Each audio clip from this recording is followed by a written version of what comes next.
আল্লাহ কোরআনে বলছে, বান্দা, আরে বান্দা, কেমনে নাফরমানি করছো? ওই দিনকে কেন ভয় করছো না?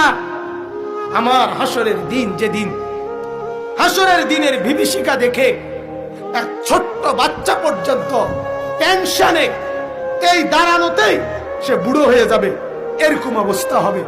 যে মুহতিঈনা মুকনিঈ রুউসিহিম, যেদিন মাথা নিচের দিকে নুয়ে রাখবে, লা ইয়ারতাদ্দু ইলাইহি তারফুহুম, একবারের জন্য চোখ মাথা আলগি দিয়া কি হইতেছে চতুর্দিকে মাথা আলগি দিয়া যে কতদূর চাইব, এই সাহসটাও হাসরের ময়দানে হবে না।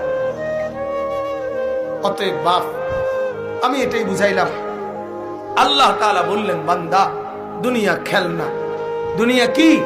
তাইলে যা কিছু তোমার ব্যস্ততা, সোফা, খাট, পালং, বিল্ডিং, দালান, এই ফার্নিচার, মূলত তুমি খেলনা বানাইতেছো। কি বানাইতেছো বলেন না?